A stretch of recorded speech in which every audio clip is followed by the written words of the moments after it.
जय गुरुदेव।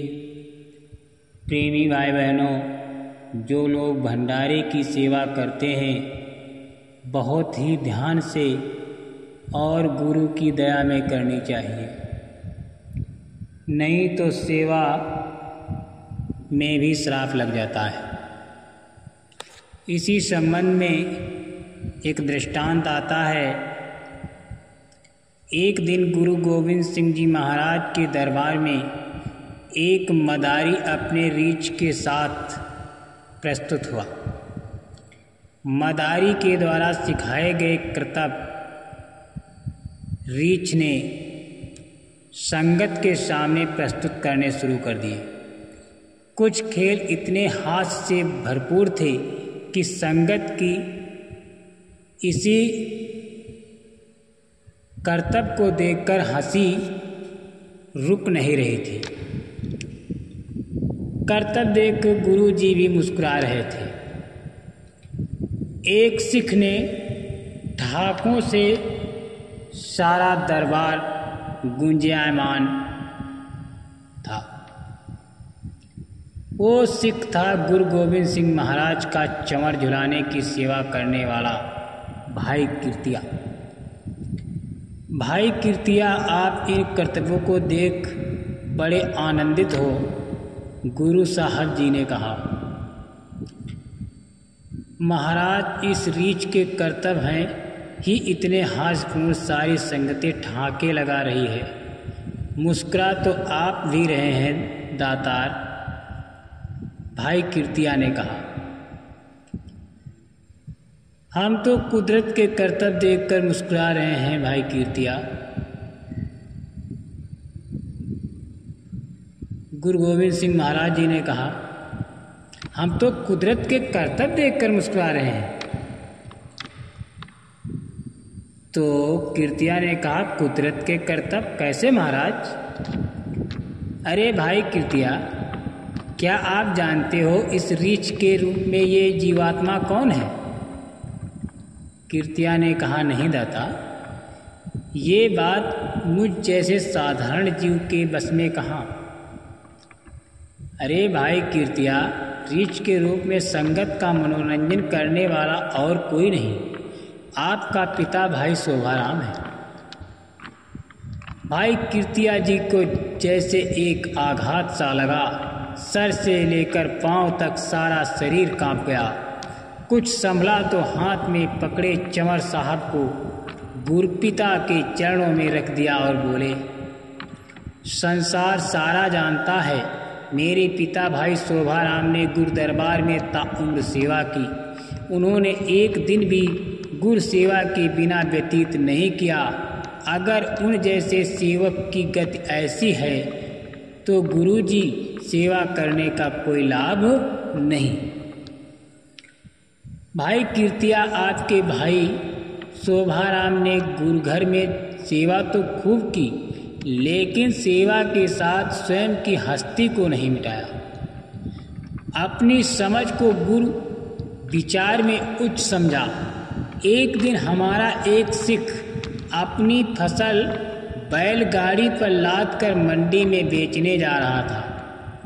राह में गुरुद्वारा देख मन में गुरुदर्शन करने कार्य पर जाने की प्रेरणा हुई। बैलगाड़ी को चलाता छोड़ वो सिख गुरुघर में अंदर आ गया।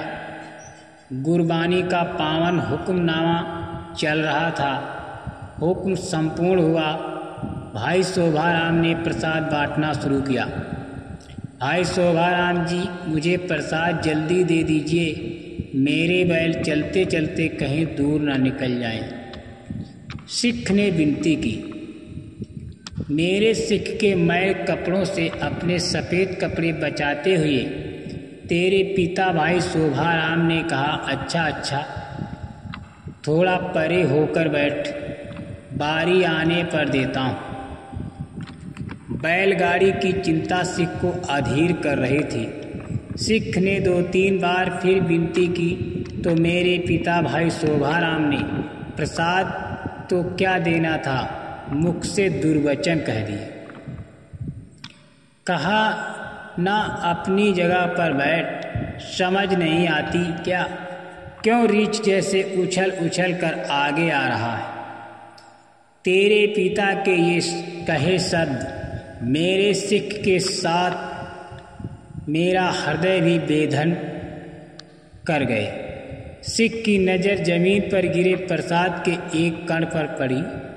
उसी कण को गुरु कृपा मान अपने मुख लगा।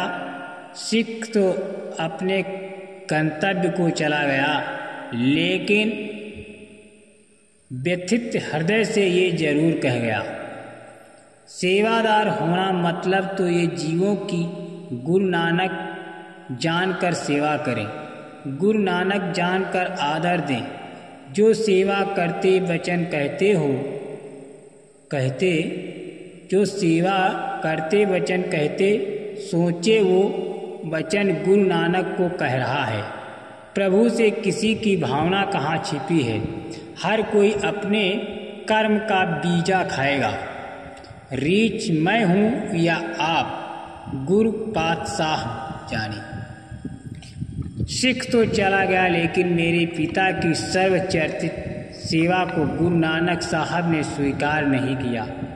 उसी कर्म की परिणत में तेरा पिता भाई शोभाराम आज रीछ बनकर संसार में लोगों का मनोरंजन करता फिरता है।